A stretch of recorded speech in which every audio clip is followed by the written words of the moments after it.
dia a todos. Eu queria convidar para compor a mesa aqui comigo o Hassan Baracá, do CGE, que a gente está muito curioso para saber como serão nossos próximos dias. E o inspetor Bispo, do CONDEC, por favor. Gostaria de informar que essa reunião está sendo gravada e transmitida ao vivo pelo YouTube da Seclima e pedir para quem não assinou a lista que está ali, por favor, assine. Queria dizer, estamos já vivendo os dias aí, né, de caos aqui na cidade. Eu até estava falando com a Isabel, a gente mudou para plano preventivo de chuva, agora tem que ser chuvas e ventos, né? Para a gente, enfim, poder ter todas as ações aí das secretarias, porque só o vento sem chuva fez um estrago gigantesco aí na cidade. Acho que muitos de vocês estão aí no dia a dia tentando resolver e minimizar os problemas. E aí hoje a gente tem muito o que conversar aqui para a gente tentar resolver um pouco os problemas da cidade. Gostaria de justificar a ausência do secretário Naline, ele foi convidado para ministrar uma palestra no encontro de líderes, e aí por isso que não está conosco. Então, eu gostaria de convidar o inspetor Bispo para apresentar o balanço das ações da coordenação operacional SMSU CONDEC do período de 14 de novembro a 11 de dezembro.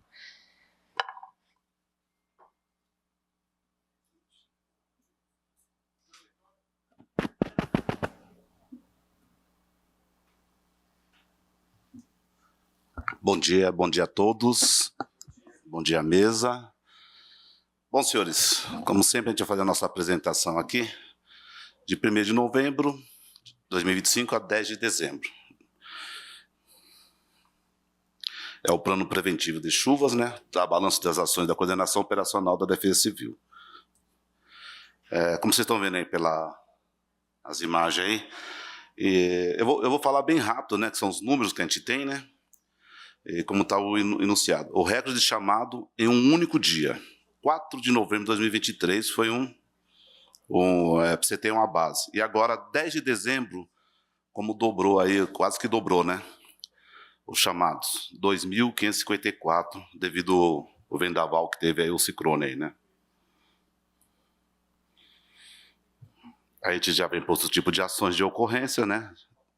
Devido à excepcional alta de demanda, os chamados estão sendo triados e os números a seguir se referem efetivamente ao atendimento de 10 de dezembro. Aqui a gente faz um balanço aqui do primeiro atendimento e na fila de triagem, como é que fica? O primeiro atendimento tem 1.027 ocorrências, depois na fila de triagem fica 1.655 chamados. Está incluso toda a natureza por impactar as prioridades de atendimento. A divisão de operações filtra os chamados, eliminando as duplicidades e as inconsistências. Bom, como o senhor sabe, todas as ocorrências que caem para a Defesa Civil, tem as duplicidades e tem também aquelas ocorrências que não é de grande vulto, né? Então, a gente tem que fazer essa filtragem, tem que ficar ligando até mesmo para a pessoa, se é isso mesmo, para ela dar uma confirmação, e tem ocorre um pouco de demora nos atendimentos até por si mesmo. Nós temos aqui o balanço aqui de setembro, né? Setembro foi 1.698, outubro 1.288, novembro 1.141, e esse parcial, porque não foi fechado ainda no mês de dezembro, então estamos com 1.027, a frequência de atendimento. Aqui um gráfico que mostra a frequência total de chamados por faixa de horário, né? Nesse período de novembro, no dia 11, nós tivemos 209 chamados. Aqui estão todas as naturezas inclusas. As ocorrências de atendimento estão relacionadas com as árvores, né? O acúmulo de setembro. A gente vê que lá, em primeiro lugar, está o risco iminente de queda de árvore. Em segundo vem a queda da árvore. Em terceiro, queda de galho. Evolução da queda de árvore, né, que a gente viu que em dezembro 438, que em setembro 435. Aí vai a somatória dos números acumulados, né, 1.307. Evolução das quedas do galho também, em setembro 259, em dezembro parcial de 124, total 723 desde setembro. Aí vem risco iminente de queda de árvore, 493, 343, 254, 175 parcial, total 1.265. Desabamento e risco, nós tivemos o acúmulo desde setembro, incluindo aquele do Tatuapé, né? Desabamento lá e o risco também da explosão, 12,7%. Desabamento, que ocorreu em setembro, 31, e o parcial de dezembro agora foram 25, então já está quase que superando lá, espero que não supere, né? Tá, os números aqui. Desabamento, em setembro 145, em dezembro parcial 7,5, total 513. Deslizamento e risco, o uso acumulado de setembro deu 1,3%, deslizamento setembro, outubro e novembro. Então, você pode ver que em setembro tivemos 3, que fechou o mês, e agora em dezembro temos um só. Muito bom.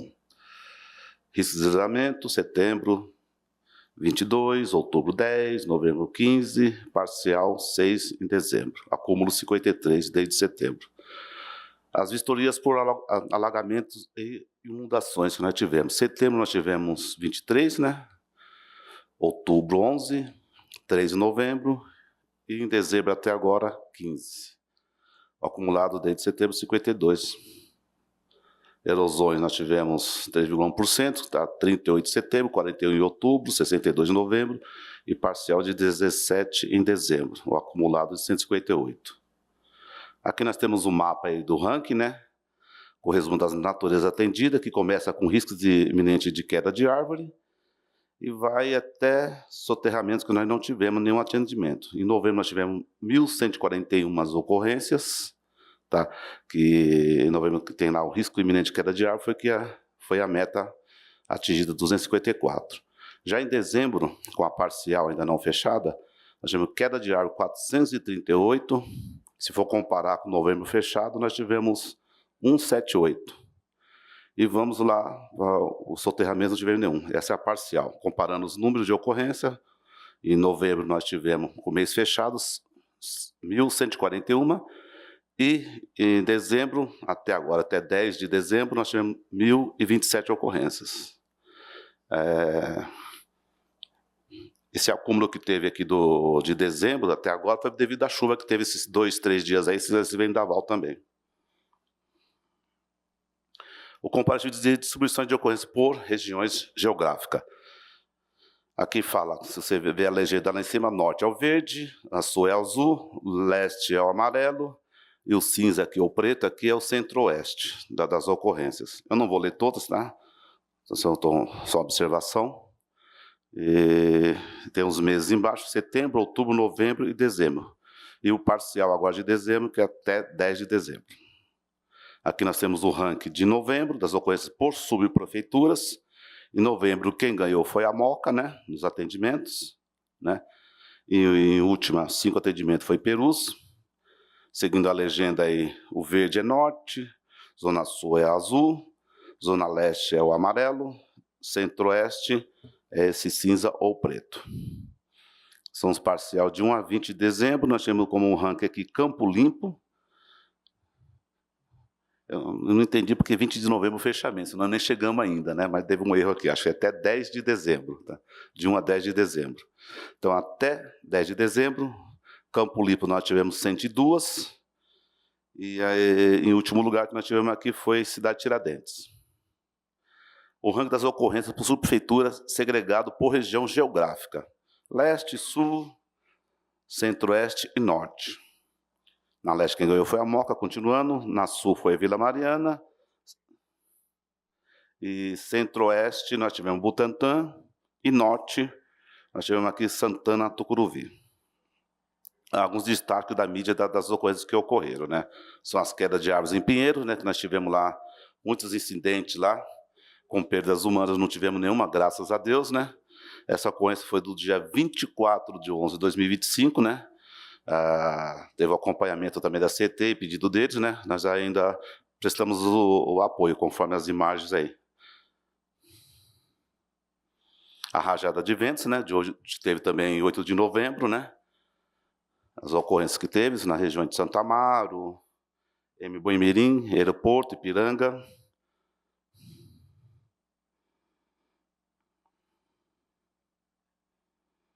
Rajada de ventos de 9 e 10 de dezembro, que essa é a atualizada, né. Em 9 de dezembro, conforme a imagem mostra aqui, a estação em Santana teve 62,9 quilômetros de rajada. A marcação que eu tenho aqui, no dia 9, foi a mais alta que teve. E 10 de dezembro tivemos 9,8 quilômetros por hora aqui na Lapa, a 12h40 o horário que deu aqui.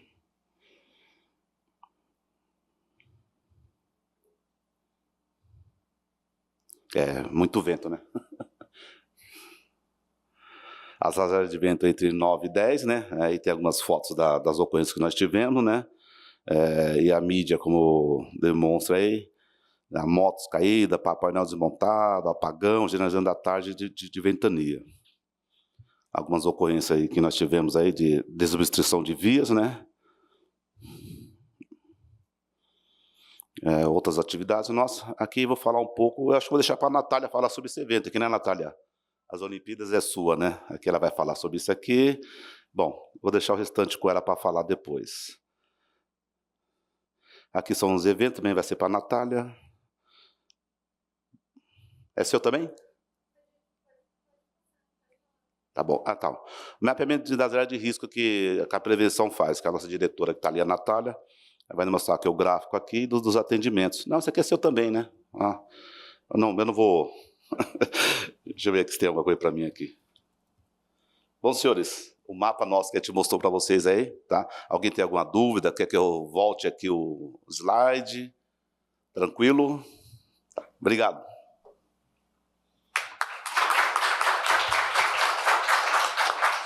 Muito obrigada, inspetor Bispo.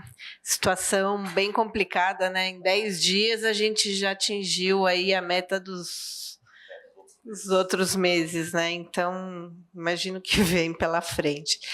Mas, e aí, assim, só a importância da luz, né? A gente está vendo o que está acontecendo esses dias. Com a queda da luz, a gente está tendo falta de água, falta de internet, enfim, ele causa diversos outros transtornos, né? Então, uma situação bem dramática aí na cidade. Bom, agora vamos fazer a rodada de participação de todos os órgãos para relato da atuação no período de 14 de novembro a 11 de dezembro. E eu convido o Hassan, do Centro de Gerenciamento de Emergências Climáticas da Secretaria Municipal de Infraestrutura Urbana e Obras.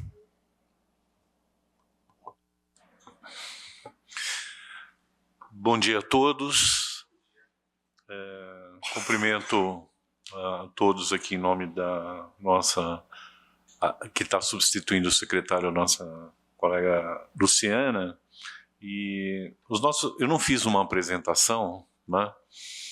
Porque na última reunião eu fiz uma apresentação e acabei me estendendo um pouquinho, então vamos falar agora, nesse período de novembro, né, até a data de hoje, sobre o que aconteceu com relação ao tempo, né?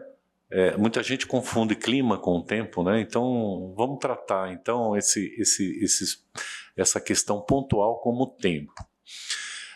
Se nós fizermos uma análise, por exemplo, do mês de novembro choveu pouco, né? E ele choveu apenas em torno de 43% do que era esperado para o mês todo. Então choveu muito pouco, menos da metade do que era esperado. O que traz isso de preocupação para nós? São os reservatórios, né? Que já estão trabalhando aí praticamente num limite crítico, né? Se a gente for olhar na ótica da Cantareira, né? Já para o mês de dezembro, lembrando que o mês de novembro ele foi o segundo mês mais seco do histórico do CGE, que de 95 para cá, né? Ele só perde para 1998, que que choveu 33%. Dessa vez nós ganhamos de 1998, mas perdemos para toda uma série. A gente sabe que, historicamente, as chuvas começam em São Paulo, né, para valer em novembro, né, e depois ela vai aumentando gradativamente, chegando ao ponto de janeiro ser o mês mais chuvoso do ano. Ou seja, dentro dos 31 dias do mês de janeiro, para vocês terem uma ideia, chove 27, 28. Então é um mês bastante chuvoso e ele tem se mantido dessa forma. Para o mês de novembro, esse fechamento até agora, até o dia 11, né, choveu até o momento 38%. Se nós formos olhar da proporcionalidade, né, a cada 10 dias tem que chover em torno de 33, 34, nós estamos ali dentro. Então significa que, se a gente for olhar por essa ótica, né, se a gente for olhar na ótica do matemático, não do meteorologista, mas do matemático, nós estamos ali chegando dentro da média, que a média esperada para o mês de dezembro é de 184 milímetros, ou seja, é aproximadamente 60 milímetros a mais do que o mês de novembro. Então, é esperado que chova mais. Naturalmente, a gente sabe que a partir da segunda quinzena, né, a gente espera que esse índice de chuva, as chuvas cheguem com mais intensidade na cidade de São Paulo, né? Já tem previsão de chuva já para o final de semana, então quem espera fazer o seu churrasquinho na laje, desista, tá? Porque tem previsão, principalmente para domingo, previsão de chuva o dia todo, principalmente à tarde, aí chegando chuva forte. Com relação ao vento que nós vimos aí nos últimos 2 dias, que trouxe tantos transtornos para a população de São Paulo e que nos mostrou que a Enel parece que ela continua com a mesma dificuldade de 2023, né? E esse vento, ele teve uma característica muito diferente, a gente não está acostumado a ver isso. A gente vê esse tipo de vento normalmente no mês de férias, em julho aproximadamente, que a criançada gosta de soltar pipa, né? Porque você tem um vento sustentável, né? E esse vento sustentado, ele gira aí em torno de 20, 15 km por hora, aquela brisa constante. Quem vai muito para o Nordeste percebe isso, que você tem muita brisa lá. Mas o que aconteceu nesses últimos 2 dias foi uma junção de fatores. E o que é a junção desses fatores? Nós tínhamos uma área de baixa pressão. O que é a área de baixa pressão? Bom, a área de baixa pressão é como se tivesse um aspirador, né, puxando o ar de baixo para cima. Então, quando você tem esse ar sendo puxado das extremidades para um centro, você tem tempo ruim, né? E, consequentemente, chuva. Normalmente, alta pressão significa tempo bom. Então, nós tínhamos baixa pressão, né? Entrada de brisa, calor e uma frente fria que tinha passado um pouquinho antes, né? Trazendo um pouco de chuva em vários momentos, né, da terça-feira, principalmente na terça-feira. Então a junção disso deu a condição de um vento sustentado, e esse vento sustentado ele ficou aí da ordem de 50 quilômetros em média. Nós tivemos pontos mais altos, chegando a mais de 90 quilômetros em alguns pontos da cidade, e outros um pouco mais baixos. Mas qual foi a característica desse vento sustentado? Que ele pegou a cidade como um todo. Ele não foi canalizado pura e simplesmente em algum ponto da cidade ou em alguma região da cidade que foi atingida por uma rajada de vento. Aí eu não posso nem dizer que é rajada de vento. É vento sustentado, né? Ou seja, 2 dias de vento sustentado da ordem de 50 quilômetros em média. Consequência disso, queda de árvore. Chuva, se a gente for falar em termos de acumulado, até que não foi muito. Nós tivemos poucas ocorrências de alagamento na cidade de São Paulo por conta dessa chuva que aconteceu, principalmente à noite e madrugada. né? Noite e madrugada. Eu fui acordado, para vocês terem uma ideia, às 2 horas da manhã por uma outra linha de instabilidade que estava passando pela cidade de São Paulo, e eu vi no grupo gente falando, olha, está chovendo muito forte aqui e tal, tipo assim, olha, Hassan, tome uma atitude. E aí eu respondi para aquela pessoa que estava questionando no momento, falou assim, marca no seu relógio 5 minutos, que essa chuva vai passar. Porque ela estava com deslocamento de altitude de 70 quilômetros. 70 quilômetros pode ser a chuva mais forte que for, até granizo, que ela vai durar 5 minutos. E 5 minutos não deve ser problemas para nós no sentido hídrico. Mas, se a gente falar do arbóreo, aí sim. Aí a gente tem condições aí de queda de árvore, como nós vimos isso acontecendo, né? Como o nosso inspetor Bispo bem falou sobre as quedas de árvores que aconteceram na cidade de São Paulo. Isso poderá voltar a acontecer? Sim, poderá voltar a acontecer. Mas eu acredito que não nos próximos 5 anos, da forma com que teve, né? Porque isso é cíclico. Isso vai acontecer de forma cíclica, né? A gente não tem isso de uma forma muito constante. E o que nos esperam o período chuvoso, os próximos dias, o mês que vem, principalmente o mês que vem? Pelo histórico que o CGE tem de chuvas, a gente observa que quando a gente começa com um período mais seco, com menos chuva, ele se recupera em janeiro e fevereiro. Então, se manter essa máxima, gente, olha, isso não é conta matemática de que 2 mais 2 é 4. É uma previsão. Mas a previsão está indicando que vai chover bastante em janeiro e fevereiro. Ou seja, os índices de chuva deverão se recuperar nesses 2 meses. Ou seja, a média esperada para o mês de janeiro, que é 250 milímetros, para esse mês é 184, para o mês de janeiro é 250, pode esperar que vai passar disso. Deverá passar disso. E espero que chova nos reservatórios. Tá? De qualquer forma, gente, nós vamos ter bastante trabalho. Essa questão de queda de árvore, na magnitude que teve por esses dias, eu acho que a gente não deve ter mais. Mas rajada de vento em um local e outro da cidade de São Paulo, por conta da canalização dos prédios. Você tem um prédio, esse paliteiro aqui na cidade de São Paulo, quando desce a rajada de vento que passa entre os prédios, ele ganha potencial. E ele ganhando potencial, a própria árvore molhada, pesada e a sua fixação ali com a sua raiz já comprometida, ela vai cair. Tá? Ela vai cair.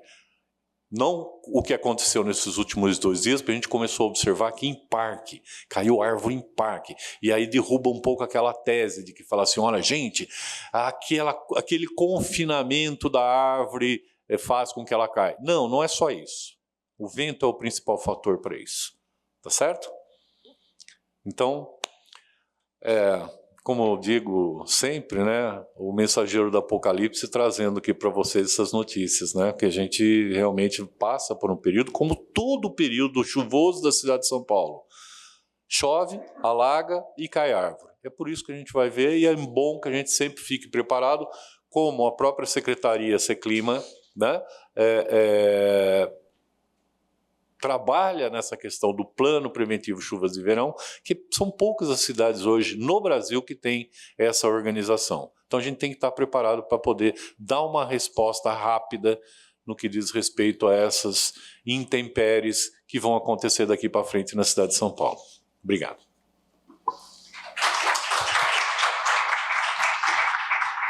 Muito obrigada, Hassan. Alguém quer fazer alguma pergunta para o Hassan? Tá claríssimo. Bom, vamos chamar agora o Marcelo ou o Joel, representando a CET.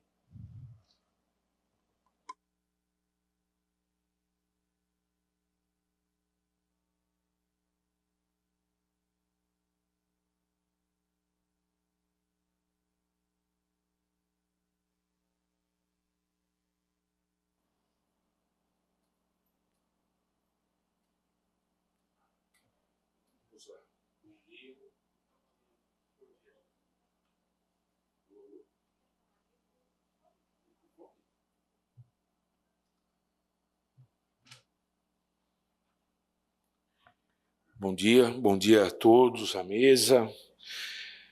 Vamos mais uma vez, né? Nós estamos alterando aí devido ao clima, né? Antes era plano preventivo chuvas, né? De verão, aí passamos para plano preventivo de chuvas, estamos já indo para o plano preventivo de catástrofes climáticas. Essa que é a pura verdade. Nós temos aqui uns dados aqui de novembro, de 14 de novembro a 11 de dezembro, onde vocês podem ver que o número de árvores caídas, devido a esse problema climático que ocorreu essa semana, houve um aumento de 125% no aumento de árvores caídas.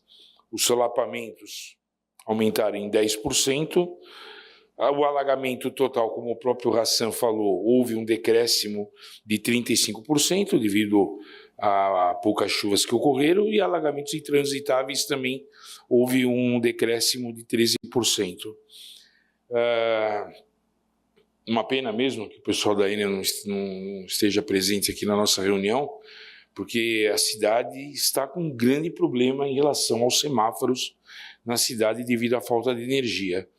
Então, a CT, com todo o seu corpo efetivo, estamos nos cruzamentos aí, estamos colocando opções para que o semáforo tanto seja operado no manual, né, com o agente no cruzamento, bem como também com aparelhagem para que faça com que o conversor de energia da viatura faça com que o semáforo funcione novamente.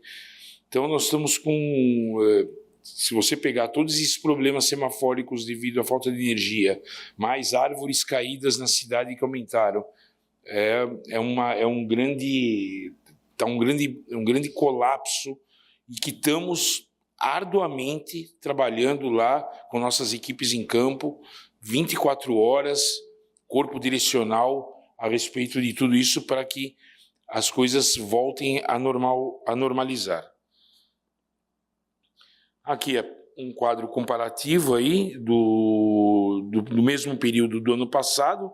A gente vê que houve um aumento significativo de árvores caídas, um aumento razoável de solapamentos e um decréscimo de alagamentos normais e alagamentos intransitáveis. Aqui os 10 locais onde mais ocorrem ocorrências de alagamento na cidade. E é isso, vamos continuar aí trabalhando assiduamente com todos os órgãos da prefeitura, né, para que a gente consiga resolver e solucionar isso o mais rapidamente possível. Agradeço a todos, muito obrigado. Marcelo, só uma pergunta, eu acredito que vocês devam estar desesperadamente atrás da Enel nesses últimos dias. Sim. Tem alguma previsão? O que eles respondem para vocês? Não, por enquanto, eles estão... O que eles falaram? Que é o trabalho, eles estão com todas as equipes deles em campo, tentando solucionar os problemas. Para nós, a nível energia elétrica, como para todos a população, é muito importante. Em relação aos semáforos, nós estamos fazendo tudo o que nós podemos fazer possível. Todos os semáforos que estão apagados ou com algum outro problema, nossas equipes estão no cruzamento ou operacionalizando manualmente ou com o conversor de energia, que é para voltar o semáforo ao funcionamento. Então, estamos na mesma ansiedade que tudo isso se restabeleça o mais rápido possível para o bem de todos, da população de São Paulo. Muito obrigado. Eu convido agora a Isabela, da SECOM.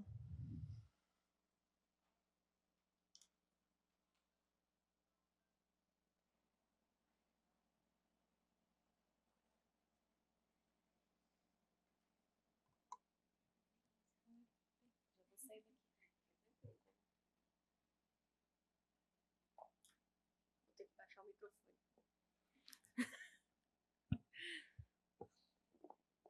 Acho que é assim. Bom dia a todos. Ainda referente à nossa campanha, a gente está ainda em fase de planejamento, não temos uma definição para passar, mas sobre as redes sociais, seguindo ainda o que eu trouxe da última vez, os avisos continuam sempre, principalmente nesse 10 de dezembro que nós tivemos aqui, foram intensificados sobre informações dos parques que estavam fechados. Eu gostaria de trazer na próxima reunião melhor, porque ainda estou colhendo esses insights para mostrar para a equipe como que quanto de alcance nós tivemos. E é isso. Por enquanto, a gente está intensificando aí esses avisos para ter essa cultura de alarme que a gente tanto fala aqui, para as pessoas tomarem cuidado e reforçar os cuidados que a gente sempre bate na tecla aqui no comitê. É isso. Obrigada. E eu convido agora, representando a Secretaria de Saúde, a Cláudia ou a Isabela.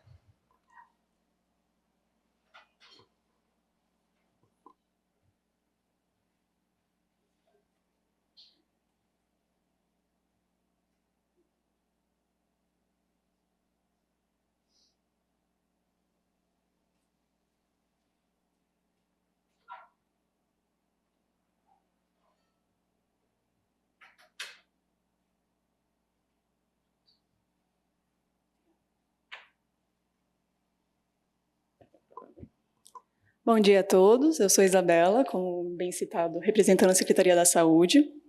Antes de passar para os nossos dados, eu queria fazer um agradecimento primeiro para os nossos agentes e técnicos das 28 unidades de vigilância em saúde espalhadas pelo território, porque eles terminaram de fazer a distribuição do material orientativo que nós fazemos frente a enchentes ou alagamentos, das melhores práticas para a população, como prosseguir, quais são os riscos.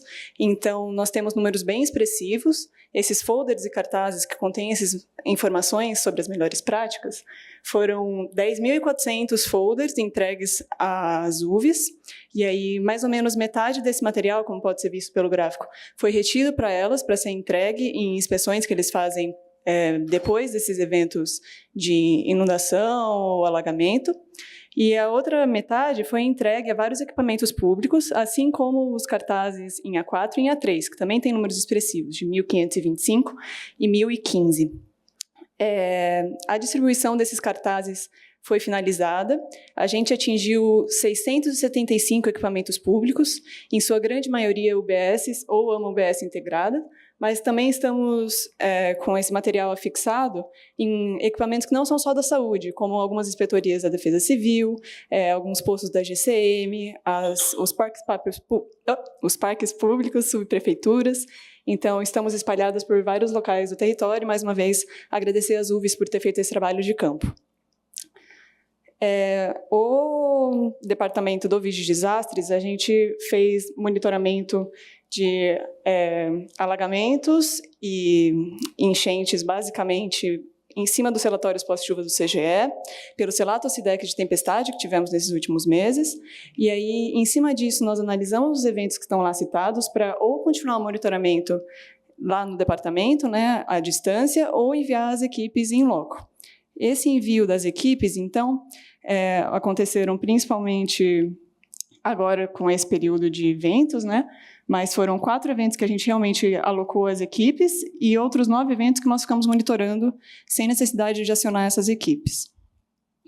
Esses 4 eventos eles estão espalhados pela Coordenadoria Leste, Norte, Oeste e Sul, que vão ficar um pouco mais claras em uma transparência seguinte.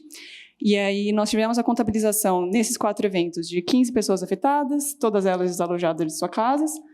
Foram 14 imóveis afetados, e essas inspeções em campo que foram feitas abrangeram 48 imóveis visitados, então esses afetados e alguns no seu entorno. 52 pessoas foram orientadas, e esses folhetos entregues são os folders que eu mencionei, que ficaram em retenção na UVs, né, aquele primeiro número grande também expressivo, e aí 60 foram entregues para essas pessoas orientadas ou para equipamentos no entorno. As nossas averiguações em loco, né, que a gente enviou à equipe, então, foram nas UVs de Jaçanã, Tremembé, na Butantã, na Santa Maria, Cidade Ademar, e na Itaquera, justamente 2 para alagamento, uma com risco de desabamento e outra com risco de deslizamento. E aí nós fazemos também esse monitoramento de envio de equipes quando a gente tem o registro de inundação, só que nesse período de 14/11 a 11/12, nós não tivemos nenhum registro, pelo menos que chegou a nós por esses documentos oficiais. E esse é o balanço que eu tenho para trazer para vocês. Obrigada. Muito obrigada. Convido agora o Cláudio, da Secretaria Municipal de Esporte e Lazer.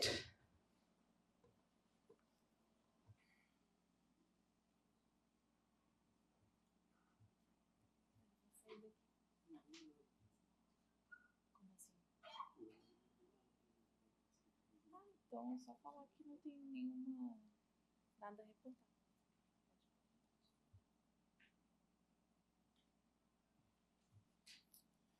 Bom dia a todos, bom dia à mesa.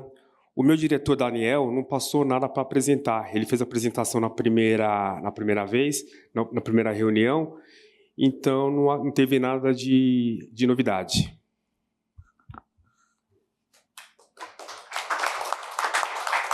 Obrigada. E agora, representando a SP Regula, Felipe.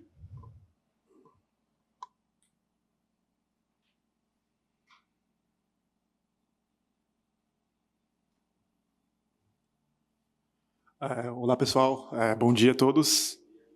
Então, as ações da SP Regula, para esse período, a gente apoiou mais a SM-Sub, né, no recolhimento de galhos que ficaram espalhados pelas vias, né, devido aos vendavais. E como o próprio Hassan e o inspetor Bispo falaram, que não tivemos muitos incidentes com chuvas, né, alagamentos, então a gente não teve nenhum problema com as nossas coletas de resíduos, né. Foi mais esse apoio ao SM-Sub no recolhimento dos galhos e árvores que ficaram na via. Tá? Foi essa a contribuição da SP Regula nesse período. Valeu, obrigado. Ótimo, obrigada. Eu vi que chegou alguém depois de SM-Sub. Você pode se apresentar? Qual que é o seu nome? Bárbara, por favor, Bárbara. E depois queria pedir para você assinar a lista.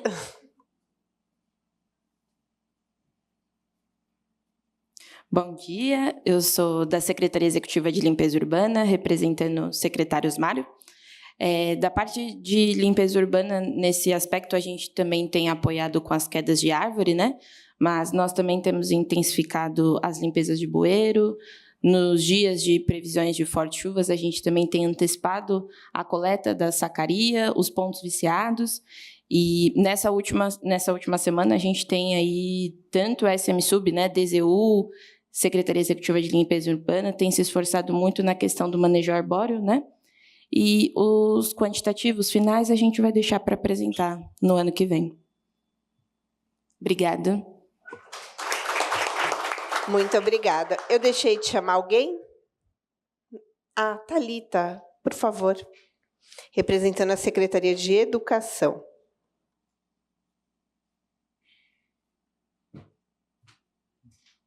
Bom dia a todos. Na realidade, uma coisa que a gente sempre é cobrado, né, em relação às escolhas das escolas para servirem de abrigo, e, novamente, a gente não tem uma resposta para isso. Eu tentei articular lá e aí eu acho que até seria interessante, para as próximas reuniões, chamá-los também, porque eu sou do Núcleo de Educação Ambiental, faço parte da coordenadoria pedagógica, né? Então, a gente não tem muito essa ingerência em relação à escolha das escolas nesse sentido maior, assim, serem abrigos, né? Então, mas lá na Secretaria tem a Coordenadoria de Gestão e Organização Educacional, que é a COGED, e o Gabinete Integrado de Proteção Escolar. E aí lá eu acho que tem essas pessoas que poderiam pensar melhor nessa questão, né? Mas eu já queria trazer também aqui que eu participei de uma reunião com essas duas coordenadorias e é uma discussão complexa, assim, de indicar escolas, porque isso tira o direito dos estudantes, né? Então, assim, as escolas elas têm 200 dias letivos, só poderia ser abrigo em época de férias escolares, né? Nos CELs, nem nas férias escolares, porque ela tem o projeto de recreio nas férias, então eles são todos os dias, eles estão sendo contemplados com estudantes, com as pessoas ali do entorno, e aí teria que, assim, teria que bater com esses dias que talvez, infelizmente, aconteça alguma coisa com as férias escolares, porque senão aí você estaria tirando o direito dos estudantes de frequentar as escolas em prol do abrigo, enfim, aí isso é bem complexo. Então, eu acho que isso vai ser uma discussão que ainda vai se demorar muito. Nós já fizemos diversas cobranças direto ao gabinete do secretário. Vamos ver se a gente consegue aí alguma resposta para o próximo ano. Tá bom. É isso. Obrigada. Acho que todos falaram, né? Então, vamos passar para o próximo item da pauta. Eu queria convidar o Henri Tomil Kreniski Maru, pesquisador do Núcleo de Gestão de Riscos do Instituto de Pesquisas Ambientais, vinculado à Secretaria de Meio Ambiente, Infraestrutura e Logística, para falar sobre gestão de risco e desastres relacionados a eventos naturais. E, desde já, em nome do secretário Naline, agradecer a sua presença, Henri. Muito obrigada.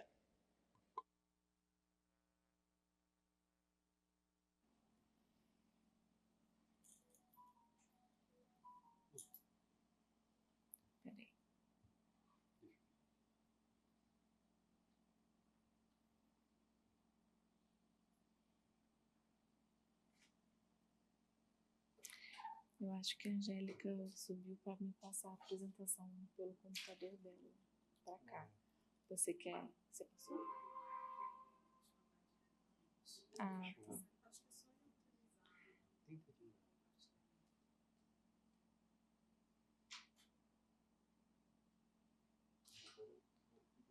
Agora não está aparecendo. Eu posso, a gente pode colocar outra pauta na frente, aí a gente passa.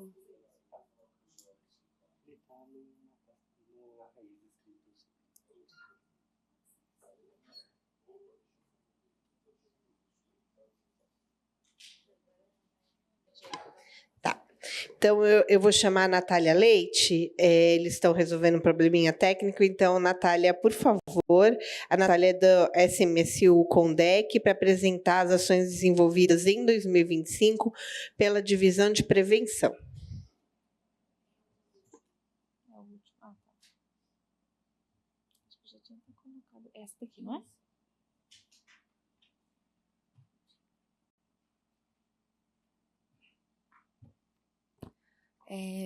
Bom dia, pessoal. Eu sou a Natália. E aí, acho que fazer um complemento aqui, né, por conta da apresentação do inspetor Bispo, lá na divisão de prevenção, para vocês conhecerem um pouco mais do nosso trabalho, a gente faz os mapeamentos das áreas de risco.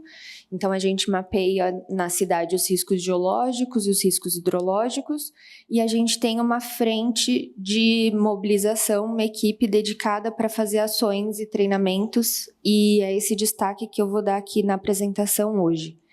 Então, essa nossa frente de mobilização socioambiental, ela acontece por meio do oferecimento de palestras, cursos, oficinas para diversos públicos. Então, a gente tem ações com servidores da prefeitura, a gente tem ação com a população, em parceria com as universidades, e o objetivo dessas ações é sempre falar sobre gestão de riscos e desastres, focando como que funciona a gestão de riscos e desastres aqui na nossa cidade, qual que é o papel da Defesa Civil, e destacando também principalmente a questão da percepção de riscos e de medidas de autoproteção que a população pode adotar. Esse ano de 2025, nós tivemos 86 dias com atividades, né, aqui alguns números gerais, 212 horas de atividade. Dentro dessas ações presenciais, né, e oficinas, a gente teve a participação de mais de 1.000 pessoas, e Pelas redes sociais, a gente teve mais de 78 mil participantes nos nossos eventos e interações. Aí eu vou apresentar rapidamente algumas dessas nossas ações. Então, a gente fez uma parceria com uma escola no Jardim Helena, foi através do convite da própria professora, então também essa é uma questão nossa, né? A gente acaba atendendo muito a chamados e parcerias que chegam até a gente. Então, foram 2 dias de curso com as crianças dessa escola. A gente fez uma atividade teórica e uma atividade prática no entorno ali do Jardim Pantanal, em São Miguel Paulista. Em maio, a gente fez uma Olimpíada do Conhecimento, durou ali cerca de 4 horas. A gente teve mais de 150 crianças participando lá no Palácio dos Bandeirantes. E para que isso acontecesse em maio, antes da Olimpíada do Conhecimento, a gente fez a capacitação com os professores da escola, né? A escola Professor Joaquim Torres Santiago, lá de Hermelino Matarazzo. E a gente fez 3 encontros com as crianças também antes da Olimpíada, né? Para passar as orientações, os cuidados das chuvas, os cuidados, né? Muito voltado para dicas de inverno e verão, como que a gente se protege em cada uma das estações. E aí resultou depois no dia da Olimpíada, que foi essa gincana com perguntas e desafios e as crianças ali competindo entre elas. A gente fez uma segunda Olimpíada do Conhecimento, que foi realizada agora em novembro, com 110 crianças, também foi lá no Palácio dos Bandeirantes, então é uma ação que a gente desenvolve em parceria com o governo do estado, com a Defesa Civil Estadual.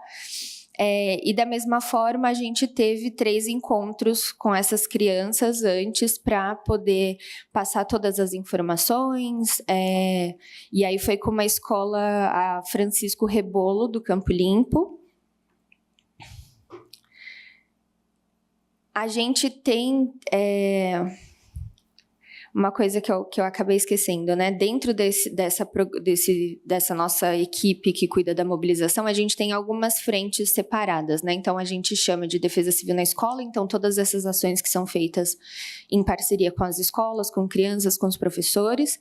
A gente tem uma frente que a gente chama de Defesa Civil na Prefeitura e a gente tem uma outra frente que a gente chama de Defesa Civil na Comunidade.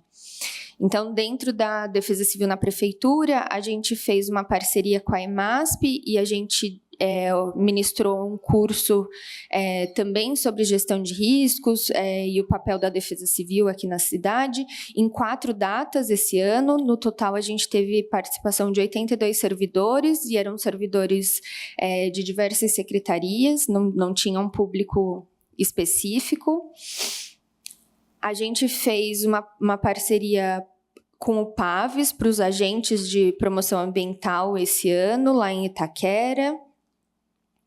Com a UVES, a gente está na nossa grande parceria, que vai durar aí pelo menos mais uns 2 anos de formação com todos os agentes de vigilância em saúde. Então, esse ano a gente fez a capacitação com 458 agentes. O curso também é composto por um dia teórico e um dia de campo, com duração de 2 horas em cada um dos dias, e tem sido bastante bacana essa troca com o pessoal da saúde, né, que tem ali um outro olhar sobre o território, então tem sido bem agregador, né, e aí a proposta é que a gente faça isso com todos os 2.000 agentes. E o Defesa Civil na Comunidade, a gente fez uma parceria com o Instituto Alana, para fazer uma oficina, né, um curso com as crianças também ali voltado para dicas de verão, dicas de inverno com as crianças que são assistidas pela ONG. A gente fez uma parceria também com o Instituto de Geociências da USP, a convite deles. Eles desenvolveram uma oficina chamada Risco à Vista, e eles tinham estações, né, uma de encostas, uma de ciclo hidrológico, uma de resíduos e uma de mudanças climáticas. E aí a gente fez ali a interação com as crianças, com a população que estava ali interagindo na oficina. A gente fez uma parceria com a Amapaz para fazer cursos de formação com a população. Então, foram 4 dias de curso em territórios diferentes da cidade. E a gente também acaba dando apoio em algumas palestras e cursos que não são para um público não muito específico. Então, mais uma vez, a gente fez uma parceria com o Instituto de Geociências da USP para levar os alunos de uma disciplina em uma área de risco. Então, existe dentro do curso de licenciatura em Geociências e Educação Ambiental, que foi a minha primeira graduação, uma disciplina que é voltada para a questão de riscos e desastres, né? E aí os professores sempre chamam anualmente, pedem o nosso apoio para a gente levar os alunos dessa disciplina em uma área de risco para que eles possam ali observar quais são as evidências de movimentação, quais são os indícios de risco. A gente também foi convidado para dar uma palestra em uma disciplina das Ciências Sociais, da FEFELESH, na USP, né? A disciplina era Política, Burocracia e Políticas Públicas, e aí foram 2 dias de aula, né, para 2 turmas diferentes. Também foi muito para explicar né, contar sobre a estrutura da Defesa Civil e como funciona a gestão de riscos e desastres aqui na cidade. A gente fez uma parceria com a Seclima, né? Então a gente participou do evento que teve lá no Parque Vila Lobos, do Agenda SP Mais Verde, também foram 2 dias. Em um dos dias a gente conseguiu reunir as pessoas ali e fazer uma apresentação contando um pouquinho sobre a gestão de riscos da cidade. No segundo dia a gente tinha mais escolas e bastante crianças, então a gente fez a entrega de alguns materiais educativos. E a gente tem as redes sociais da Defesa Civil, que a gente administra. Então, a nossa ideia, pensando principalmente no Instagram, né, a criação de conteúdos educativos, de conteúdos também relacionados às ações que são desenvolvidas pela Defesa Civil. Então, a gente mensalmente faz um balanço de quais foram as ocorrências, né, quantas ocorrências foram atendidas, quais que foram as de maior vulto. E aí, nesse ano, a gente fez 60 publicações, a gente teve mais de 280 mil visualizações, tivemos um crescimento aí de mais de 6 mil seguidores e mais de 72 mil contas alcançadas. E a gente também tem um canal no YouTube, que a gente gostaria de até dar mais... conseguir colocar mais conteúdo, mas a gente ainda não consegue, mas todo mês de outubro, né, ali na semana do dia 15, que é o Dia Internacional de Redução de Riscos e Desastres, a gente faz um evento online. Então, esse ano a gente fez a 4ª edição do evento online, que a gente chama de Semana Municipal de Prevenção e Redução de Riscos. Foram 5 vídeos, né, 5 dias de palestras. Então, aqui na apresentação tem a descrição do que foi a temática em cada um desses dias. A gente sempre procura trazer especialistas, pesquisadores, sobre o tema específico, e são sempre temas relacionados à gestão de riscos e desastres. E na semana desse ano a gente teve mais de 5 mil visualizações, e o nosso canal do YouTube hoje está com um pouquinho mais de 1.000 seguidores. E é isso. Obrigada. Muito obrigada, Natália. Alguém quer fazer alguma pergunta? Não? Podemos seguir? Então, por favor, Marcel, agora é com você.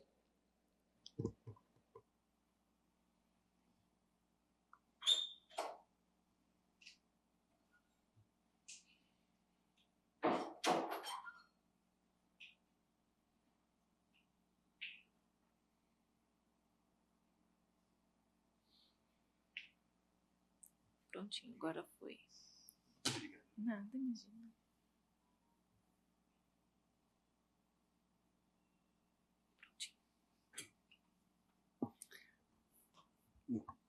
Bom dia a todos, bom dia a todos, bom dia à mesa.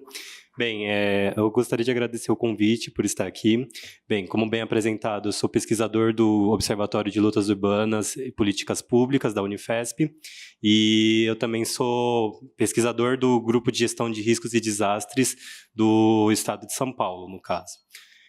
Bem, o que eu gostaria de trazer hoje é mais um apanhado de algumas pesquisas que a gente anda desenvolvendo, principalmente no grupo de pesquisa do Observatório de Lutas Urbanas, que a gente desenvolveu recentemente a partir do projeto de adaptação climática, coordenado pelo Ministério das Cidades, que é o projeto de como fazer o índice de risco urbano climático, que foi o nosso produto final, né?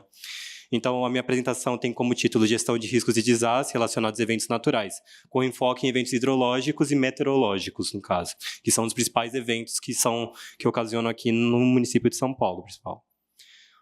Uma breve contextualização do problema que a gente trata nas nossas pesquisas, né? E que a gente leva como pauta tanto no grupo do observatório, como também nas pesquisas que a gente anda desenvolvendo. Que é assim, recentemente as cidades enfrentam desafios ambientais e sociais e que estamos enfrentando uma crescente crise climática que tem impactos adversos no ambiente. Como então lidamos com esses impactos? Então, assim, as nossas pesquisas sempre partem desses princípios e nesses pressupostos. Devido a essa crescente crise climática e aos desafios ambientais, temos também um consequente aumento das áreas de risco geodinâmicos em áreas urbanas vulneráveis principalmente. Entendendo os riscos geodinâmicos como aqueles eventos que envolvem tanto os processos hidrológicos como os geológicos e os meteorológicos, e implementando, assim, então, a necessidade de medidas estruturais e não estruturais, que envolvem a questão de obras, implantação de obras e de medidas como políticas públicas efetivas, né? Então, o que é essencial, como que a gente sempre leva em consideração importante, então, compreender a vulnerabilidade urbana para o planejamento territorial adequado e as particularidades e especificidades locais e, dessa forma, contribuindo para políticas públicas mais eficazes na redução de riscos urbanos e climáticos, né? Eu trouxe aqui alguns dados principais que eu sempre gosto de trazer nas apresentações, principalmente quando a gente apresenta um índice de risco urbano, que é justamente, por exemplo, no caso de São Paulo, focando principalmente na cidade de São Paulo e no estado de São Paulo, a partir dos dados do IBGE, recentemente levantados, o Censo de Favelas levantou que temos hoje 12.348 territórios levantados pelo Censo de Favelas, no qual o Sudeste concentra 6.016, representando 48,72% da quantidade de favelas nacionais. E o Estado de São Paulo abriga 3.123, correspondendo a 51,91% das áreas do Sudeste, e a cidade de São Paulo abriga 1.359, 43% das favelas do estado de São Paulo estão localizadas na cidade propriamente. Então, assim, nós temos essa necessidade de tentar entender como é que estão essas favelas, onde estão e a que processos eles estão predispostos, né? Em relação a alguns números, aqui eu trouxe também alguns desastres naturais que são notáveis nesses últimos anos, partindo de 2002 até 2022, que são os dados levantados pelo Instituto de Pesquisas Ambientais a partir de diversas fontes, que vão desde o Atlas Digital até os dados mais específicos como notícias, mídias, né, jornais. A gente observa, então, que o Estado, em 2002, o Estado registrou um total de 4.622 afetados, dos quais 51 estavam na cidade de São Paulo. 51 dos afetados estavam na cidade de São Paulo, isso em 2002. Em 2012, já o Estado subiu para 7.707 registros, e do qual teve uma leve redução para 44 afetados, só que em 2022 houve um aumento expressivo para 2.086 afetados registrados no município de São Paulo. Então, assim, a gente observa que a gente tem observado um constante aumento, tanto dos afetados por processos geológicos e hidrológicos, que nem em 2002. O principal fenômeno de desastre que afetava era justamente hidrológico e meteorológico. Já em 2012, ainda se mantinha o hidrológico em segundo lugar e o geológico em primeiro lugar.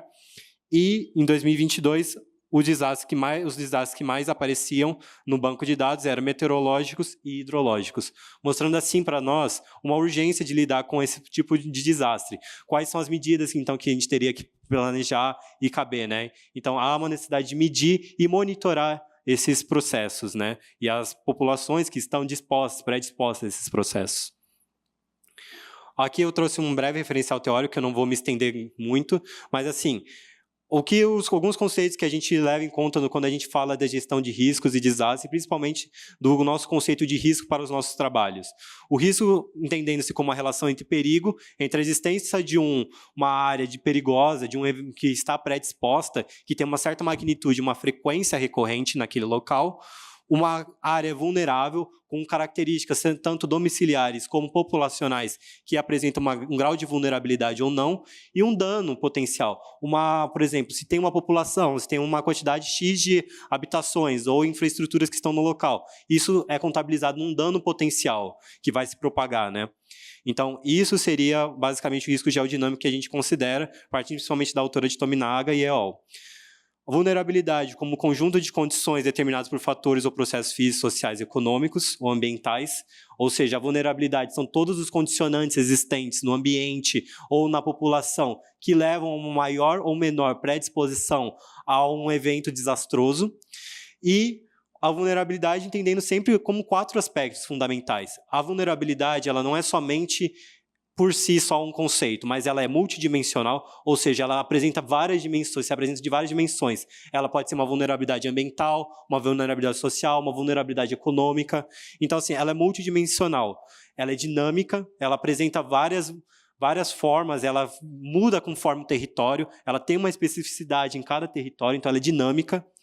Ela é multiescalar, uma vulnerabilidade que acontece no local, ela pode se propagar num nível global e vice-versa. O que acontece no global pode afetar o local e o local afeta o global. Então, assim, é sempre essa recorrência que a gente tem que pensar na vulnerabilidade. E ela tem uma especificidade local, como eu disse. Então, assim, basicamente são esses nossos conceitos teóricos que a gente sempre pensa, levando em conta também que há uma necessidade também, além de tudo, mapear a vulnerabilidade que, geralmente, em algumas metodologias clássicas que a gente estudou e levantou, como o do próprio do IPT ou levantado pelo Serviço Geológico, feito pelo Serviço Geológico, a vulnerabilidade fica, às vezes, subsumida quando a gente pensa no cálculo, levando em consideração somente o padrão de ocupação. O que não é verdade, não é somente o padrão de ocupação que determina a vulnerabilidade. Mas, como eu disse, as várias dimensões da vulnerabilidade têm que ser consideradas. Quando a gente faz um levantamento em campo, as fichas de campo têm esse registro. Quanta é a população que está exposta? Quantos domicílios estão expostos? Como é que é essa população, né? Então, assim, além do padrão de ocupação, a vulnerabilidade, o mapeamento da vulnerabilidade é um fator essencial. E, assim, um último conceito que a gente sempre leva em consideração é a segregação socioespacial, que é fundamental para nós entendermos a gestão de riscos de desastre. O risco não é igual e em todo o território, ele não tem somente um padrão homogêneo, mas ele tem a sua especificidade local e ela varia de acordo com o tipo da população que tem, né? Então, indo um pouco mais a fundo no que a gente construiu, que foi o Índice de Risco Urbano Climático, que é justamente feito a partir dessa lógica, desses princípios do que é o risco, né, para nós. Então, assim, para a construção do nosso índice, a gente fez a compilação de vários dados que vão de sociais, ambientais, ocorrência de desastres e capacidades adaptativas do município, né? O nosso índice, ele tem uma lógica de ir até o município, identificar qual que é o risco daquele município.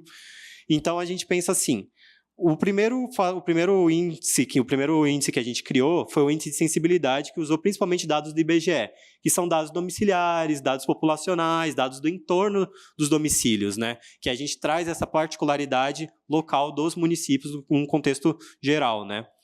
O índice de capacidade adaptativa, que foi a combinação de alguns dados da Munic, que são do IBGE, da Munic de 2020 e 2021, os dados do ICM, que também são dados da Defesa Civil, e do índice FIRJAM, que é um dado que mede a capacidade de gestão, né? Já o índice de exposição, que veio do Atlas Digital de Desastres, que é uma base de dados acessível, que foi atualizada recentemente para os dados até 2025, dados de 2024, perdão. e o índice de desastre, que foi feito também a partir do número de ocorrências que tivemos registrado no Atlas Digital de Desastres. E, além disso, a gente também cruzou por biomas, pensando justamente não só a questão populacional, mas também o bioma. O bioma, hoje, são um contexto ecossistêmico essencial para nós lidarmos. Cada ecossistema, cada bioma tem uma particularidade que tem que ser considerada e qual é o tipo de fenômeno principal que atinge aquela região. O semiárido, por exemplo, pode ser secas.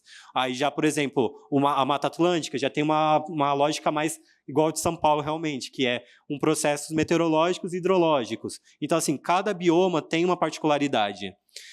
Os dados a gente padronizou pelo método de Z-Score, que é basicamente a gente tira uma média do desvio padrão, que, não me estendendo muito, porque não é tão essencial, mas é basicamente que a gente tentou eliminar aqueles dados que geralmente sempre questionam, que são aqueles dados de outliers que ficam assim, puta, tem dados muito expressivos, muito fora da curva. Como lidar com esses dados? O método do Z-Score permite que a gente faça esses outliers entrarem numa média e a gente consegue eliminar. E eles ficam mensuráveis, né? Então, a gente criou, por fim, um índice final e integração em mapas, né? O IRUC, então, é composto por 3 índices principais, que é o índice de desastre, o índice de exposição e o índice de sensibilidade, que é dividido entre 2 subíndices, que é o índice de sensibilidade, que aí ele vai para sensibilidade populacional, sensibilidade domiciliar, sensibilidade de renda, e o índice de capacidade adaptativa, que envolve aquelas outras variáveis que eu apresentei para vocês já. Como o índice de sensibilidade, então, foi construído, né? A gente fez a coleta dos dados censitários e organizados, de acordo com o índice de sensibilidade de renda, sensibilidade populacional e sensibilidade domiciliar. Basicamente, foram esses 3 índices que a gente compôs, e cada um deles foi composto por um conjunto de dados específicos, dados primários que a gente coletou, quer dizer, dados secundários, que a gente coletou do IBGE.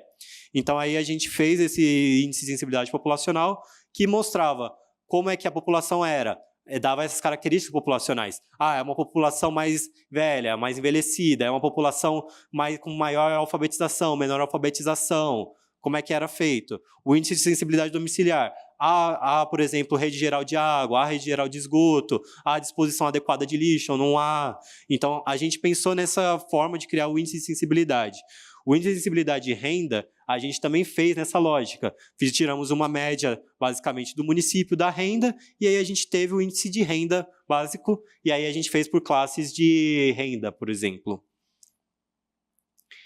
O índice de renda, indo um pouco mais a fundo, ele é o percentual de responsáveis por domicílios e setores e percentual de domicílios mulheres, porque, levando em consideração algumas últimas diretrizes feitas tanto pelo Plano de Adaptação Climática, que está sendo estruturado, como também pelos dados do IPCC, algumas bibliografias também trazem a questão do gênero como também um fator intrínseco, principalmente gênero quando envolve a questão de mães solos, que estão mais expostas e maior predispostas, que elas, às vezes, não têm um respaldo familiar que possa ajudar elas num momento de resposta. Então, assim, há uma bibliografia que trabalha essa questão e a gente trouxe também no nosso índice de sensibilidade de renda justamente mulheres, muitas vezes, solteiras e que são responsáveis pela renda familiar. Então, isso aumenta o grau de sensibilidade do domicílio, né? Essas são algumas das variáveis que a gente utilizou também no sensibilidade populacional, que vão da idade, como eu disse, que aí são pessoas alfabetas, analfabetas, população pretas e pardas, população indígena, população de moradores de favelas, que a gente também considerou, população de domicílios em precariedade viária, precariedade calçada, iluminação e arborização. Esses foram os indicadores principais que a gente utilizou para fazer essa sensibilidade populacional, levando em consideração sempre como é que é essa população, quais as características dessa população, né? Sensibilidade domiciliar, já envolveu algumas outras variáveis que são ao domicílio, né? Domicílios em segunda forma de abastecimento de água, domicílio segundo a destinação de esgoto, domicílio segundo a destinação de lixo. E aí todas essas variáveis que a gente foi compilando e organizando, dando um peso igual, porque a gente tem, sendo que assim, um peso, no caso do índice final, ficava igual, só que considerando que domicílios que têm rede geral, eles têm menor grau de vulnerabilidade, eles são menos sensíveis ao impacto do que domicílios que não têm nenhuma rede geral. Então, a gente considerou isso no peso, a gente aplicou pesos específicos para cada um dos indicadores, e aí a gente formulou esse índice final que tinha esses dados já ponderados com dados sem... os dados a gente não tirou da nossa cabeça também, tem toda uma metodologia, tá, gente? Isso foi uma questão que a gente também levou de consideração, como lidar com esses pesos, né? Porque muitas vezes os pesos ficam, um peso subjetivo, mas a gente tirava, por exemplo, do intervalo de 0 a 1 e aplicava um peso nesse intervalo. E aí esse intervalo ficava sempre padronizado, evitando uma subjetividade, uma inferência própria nossa, né, como pesquisadores. O índice de capacidade adaptativa a gente considerou também, porque assim, é como se fosse o grau de enfrentamento, o grau de resiliência daquele município. O quão o município é capaz de enfrentar e retornar ao seu estado inicial. E isso é muito imensurável pela capacidade adaptativa do município. Se eles têm, por exemplo, uma participação do fundo municipal de redução de risco, eles têm já uma consideração a pensar num planejamento urbano e territorial e medidas estruturais e não estruturais para financiar esses projetos. O indicador de capacidade institucional também pensando nisso, e o indicador de PIB por área urbana a gente também considerou a partir de uma demanda feita pelo próprio Ministério, e daí a gente já fez uma análise pensando assim, os municípios que têm maior PIB por área urbana têm menor grau de sensibilidade, têm maior grau de capacidade adaptativa, e aí a gente fez nessa pegada mais ou menos. E o indicador de Firjan também entrava nessa lógica. Já o índice de exposição, que também foi outro indicador que a gente usou no IRUC, que era pensando quais são e como são, quantos são os elementos expostos que estão predispostos, né? Então aí a gente usou o índice de população exposta, que a gente obteve a partir dos dados do Atlas Digital de Desastres, que são quantas populações foram registradas que foram atingidas por aqueles desastres? Quantas populações estão expostas a esses desastres? O índice de habitação segue a mesma lógica. O de instalação pública, que incluía educação, saúde, lazer, entre outros, também seguiu. E o de infraestrutura pública também, que envolvia tanto o privado como os públicos e privados. O índice de desastres a gente relacionou com os desastres, principalmente do plano de adaptação climática, que são de aumento da temperatura, secas, chuvas extremas e aumento de ventos. Foi algumas das demandas que foram feitas, e aí dentro de cada um deles, a gente também compilou o número de ocorrências que tiveram, né? Mas, por exemplo, o índice de chuvas extremas, ele envolve vários outros números de outras ocorrências. Eu acho que até coloquei aqui. Coloquei. O índice de chuvas extremas, por exemplo, ele envolve não só as ocorrências de chuvas extremas, como também o número de ocorrências de chuvas intensas e inundações, enxurradas, alagamentos e movimentos de massa. Esses foram os principais que a gente considerou que são associados às chuvas intensas e chuvas extremas. Quando a gente fala de um evento hidrológico e meteorológico, muitas vezes tem essa recorrência, porque a chuva é muitas vezes considerada, a água em geral, como um deflagrador de um movimento ou de algum tipo de processo, né? Ela é um intensificador de um processo, por exemplo. Então, assim, a gente considerou essas ocorrências por tipo de evento, por tipo de processo. E aí, desde o período de 91 até 2023, aí a gente tirou a somatória deles, desse número de ocorrência. Aí o município tinha um índice de um perigo real, né, que a gente fala, que é um perigo que já ocorre, que a gente tem uma certa frequência no município. Então, a gente teve esse índice de... O perigo ele vai ocorrendo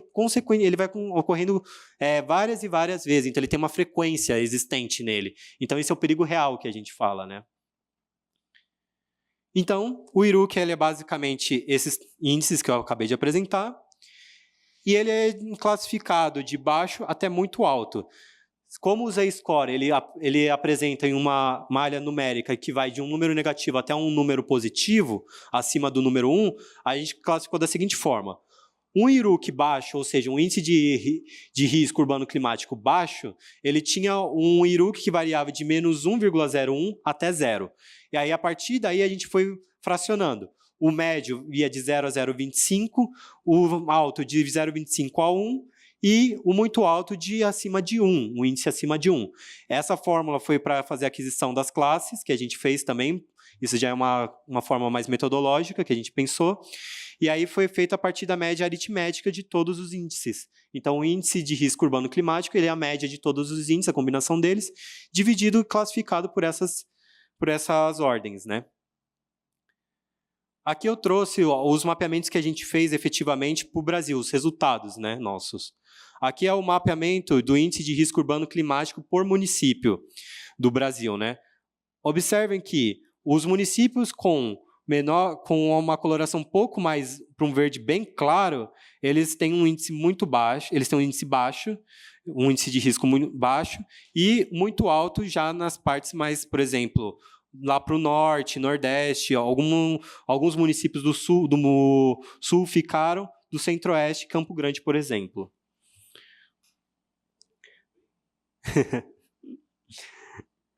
Já na questão de riscos, no questão de desastres, do índice de desastres, a gente observa aqui, isso é um detalhe a ser colocado, que a gente percebeu no nosso trabalho. Muitos municípios não têm informações de desastres, seja porque pode não ter tido a ocorrência efetiva, ou porque não foi feito o registro do desastre, que é muito difícil você ter 0 desastre no município, porque sempre tem alguma coisa ou outra que pode acontecer um fenômeno exponencial assim, específico no local. Então, assim, isso foi uma particularidade que a gente teve que lidar, que não são todos os municípios que têm informações no Atlas Digital Desastre, por isso que a gente tem essa função, essa categoria No Data. Mas indo um pouco mais profundamente, o índice de desastre, então a gente observa que os principais municípios com alto índice de desastre se concentram no Nordeste, Sul e Norte. E já na região do Sudeste, a gente tem alguns pontos, mas a maioria é médio e baixo. São os principais fatores. Já adiantando um pouco, o município de São Paulo está classificado como médio, tá? Então, assim, esse foi o mapa de índice de desastres. O índice de exposição, a gente observa que a região Sudeste, principalmente São Paulo, Minas Gerais, eles têm um pouco menos da questão de elas têm uma baixa exposição aos eventos, e já em comparação ao resto do Brasil, a gente observa principalmente na região Nordeste, Norte e Sul, já no extremo Sul, que nós temos uma variação bem grande entre alto e muito alto, principalmente variando também de médio e alto, de exposição nesses municípios assim mais do Nordeste e Norte, né? Em grau de vulnerabilidade, a gente tem uma expressividade também nos municípios do Nordeste e Norte. Mas isso também não significa especificamente que nem eu disse, as especificidades locais a gente não considerou por as entranças do município, né? As partes mais específicas, as rugosidades municipais. A gente considerou o município em si, né? Eu vou apresentar mais para frente um mapeamento que eu fiz por quadra de vulnerabilidade do município de São Paulo, para vocês darem uma olhada. Indo mais adiante ainda no IRUC, aqui eu trouxe pelo município, pelo estado de São Paulo e pela região metropolitana de São Paulo. Como é que está as classes de vulnerabilidade, né? A gente observa que o município de São Paulo, entre todos da região metropolitana de São Paulo, ele é o que apresenta menor grau de vulnerabilidade em comparação aos outros municípios, como Juquitiba, apresentam um alto índice de vulnerabilidade, né? Assim, em comparação com a média nacional, não é um alto explosivo índice, mas ainda assim é um índice médio que varia, né? Já o índice de exposição, a gente observa que São Paulo, em comparação com na região metropolitana de São Paulo especificamente, ele não está tão ruim, mas ele está classificado como se fosse no alto índice de exposição. Então, assim, é uma comparação que a gente pode fazer na região metropolitana de São Paulo a partir do índice de risco urbano climático. Então, assim, a gente observa que na região metropolitana de São Paulo, os municípios um pouco mais na centralidade da região metropolitana apresentam um alto índice de exposição, e enquanto alguns municípios periféricos apresentam um baixo índice de exposição. Já em questão de desastres, é o que eu falei. O município de São Paulo apresenta um alto grau de desastre em relação aos seus vizinhos, que é o muito alto grau de desastre em relação aos seus vizinhos da região metropolitana de São Paulo, mas se nós compararmos na média nacional, ele está como categoria média, né? Então, assim, aí é uma questão de escala de perspectiva, né, que a gente teria que analisar. Aqui eu destaquei os 5 principais municípios com os maiores índices de desastres, né? E por tipo de desastre, efetivamente, né? O índice de chuva extrema, percebe-se que assim, o número de ocorrência de chuvas é o que a gente tem maiores dados na região metropolitana de São Paulo. Já os índices de onda de calor, a gente quase não tem informação. Só para deixar claro, o índice de onda de calor, a gente utilizou os dados de ocorrência do Atlas Digital de Desastre, só que os dados de ocorrência de onda de calor, eles só começaram a ser inseridos em 2023, a partir de 2023. Então, é um número de ocorrência muito recente. Porque se a gente levar em consideração o pé da letra, a gente falaria, então não teve onda de calor antes registradas? Não. Provavelmente, muito provavelmente já teve, só que não foi colocado no Atlas. Então, isso é uma questão. O índice de seca também a gente só vê no município de Santa Isabel, se eu não me engano. Santa Isabel, e o índice de ventos fortes também. A gente observa que o município de São Paulo apresenta o maior índice de chuvas extremas com um índice de 8,55 e 8,55 também de ventos fortes. Já em relação ao segundo município com alto, é Francisco Morato com 2,5130 de chuvas extremas e 2,5130 também em ventos fortes. Os municípios, então, da região metropolitana de São Paulo, por classe do IRUC, indo pela média nacional, a gente observa que todos os municípios da região metropolitana de São Paulo apresentam baixo índice de risco urbano climático, só o município de São Paulo e Francisco Morato apresentam índice médio. Então, assim, os outros municípios eles ficaram com essa cor mais alaranjada, fraquinha, enquanto o município de São Paulo com essa tonalidade mais laranja, média. Aqui eu trouxe a tabela dos índices específicos, o índice de vulnerabilidade, índice de exposição, desastres, da região metropolitana de São Paulo. E aí a gente pode observar o seguinte, ó. Uma coisa interessante. O índice de risco urbano climático, ele é a conjugação, a combinação entre esses 3 indicadores, esses 3 índices, que aí eles formam o IRUC, né? Mas se a gente observar bem, ó, vamos pegar o caso de São Paulo. O caso de São Paulo, ele apresenta um IRUC de 0,17, só que o que realmente influenciou mais ele a ficar alto foi o índice de desastres. Então, assim, São Paulo ele não tem uma predominância de um índice de vulnerabilidade nem um índice de exposição, mas sim um índice de desastres que puxa o índice de risco urbano climático dele para cima. Então, seria o fato de lidar com os desastres ou tentar fazer uma redução do impacto aos desastres, né, do número de ocorrências de desastres efetivos. E aí, esses foram os indicadores que a gente fez, e a gente pode observar que, a depender do município, o índice de risco urbano climático dele vai variar de acordo com os outros índices. Então, às vezes, a gente teve casos, por exemplo, que o índice de desastre foi baixíssimo, só que o que puxou ele foi o índice de vulnerabilidade. Então, assim, tem essas variações que a gente pode ter no índice de risco climático urbano.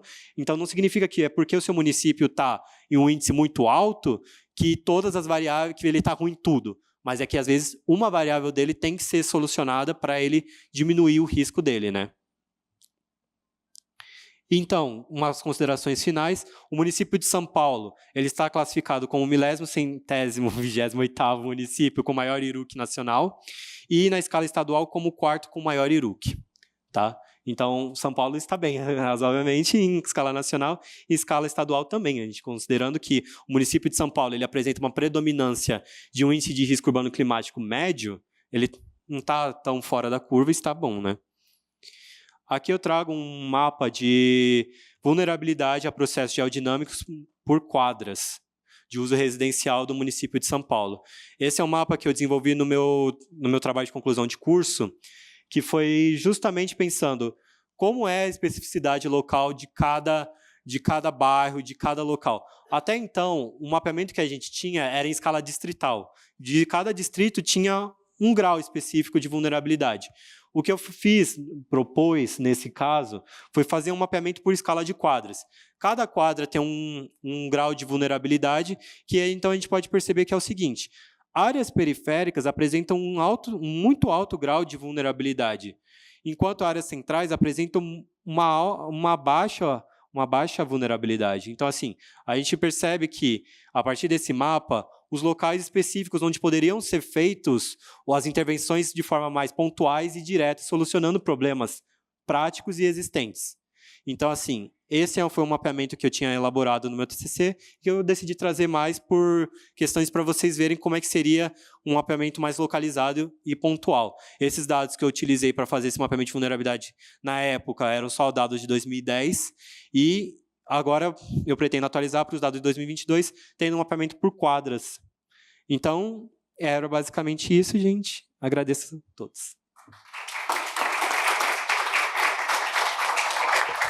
Muito obrigada. Parabéns pelo trabalho, Marcel. Eu queria abrir para perguntas, dúvidas. Alguém? Não? Eu tenho uma. Por favor.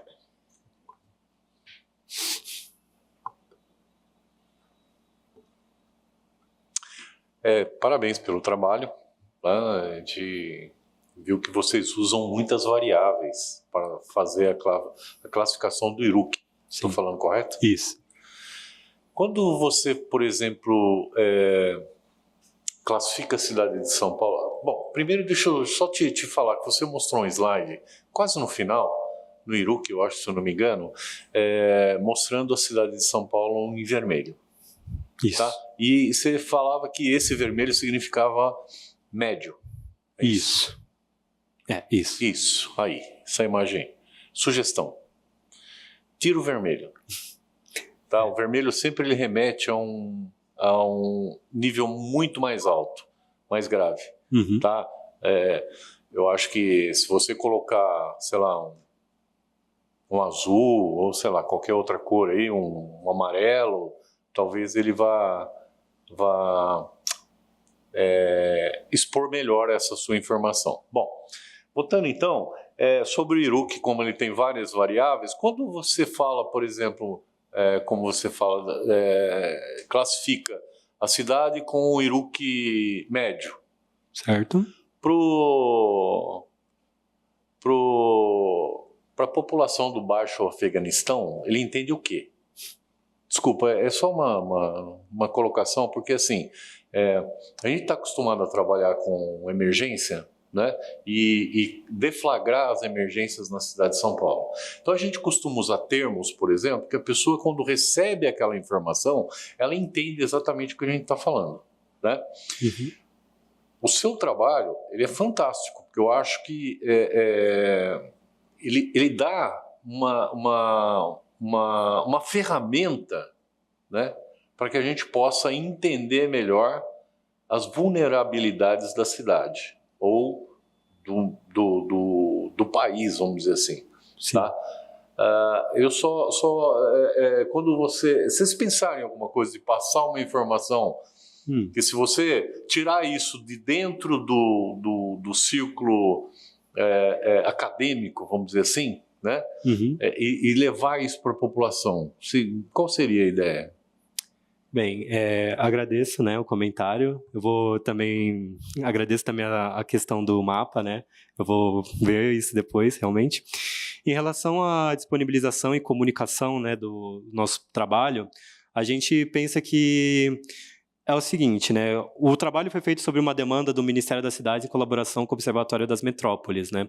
Então, assim, foi um trabalho voltado para um fim, né, específico.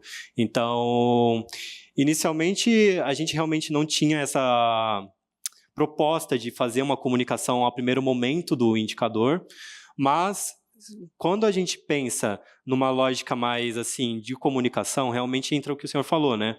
Essa lógica de como é que a gente vai fazer a comunicação desse dado, quais são as variáveis que a gente vai incluir para poder mostrar, né? Sem que cause esse impacto realmente tremendo. Porque às vezes quando você demonstra um dado, ele pode ter dois efeitos, né, realmente. Ou você ameniza o efeito efetivo da emergência e da necessidade, ou você causa um pânico, uma histeria coletiva, né?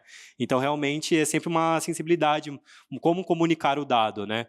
Então, assim, eu penso que uma das formas que a gente poderia tentar comunicar de forma mais acessível a todos, indo um pouco fora do meio acadêmico, é estabelecer alguns parâmetros, procurando, assim, exemplos práticos, né? Como é que é efetivamente na prática? Porque a Defesa Civil disponibiliza, por exemplo, os relatórios de campo e as fichas de campo, né? Então, usar, por exemplo, a ficha de campo e escolher os próprios parâmetros da Defesa Civil que são mais acessíveis e que podem ser aplicados, às vezes, pela própria população, da participação popular, pensando assim, o índice médio considera a vulnerabilidade a partir, por exemplo, de uma casa de baixo padrão, que tenha calha, não tenha calha, ou pensando dessa forma. Então, assim, o que eu poderia responder a primeiro momento, assim de prontidão, seria possibilitar essa comunicação do risco, né, que a gente fala na área, comunicação do risco, como se dá a comunicação do risco,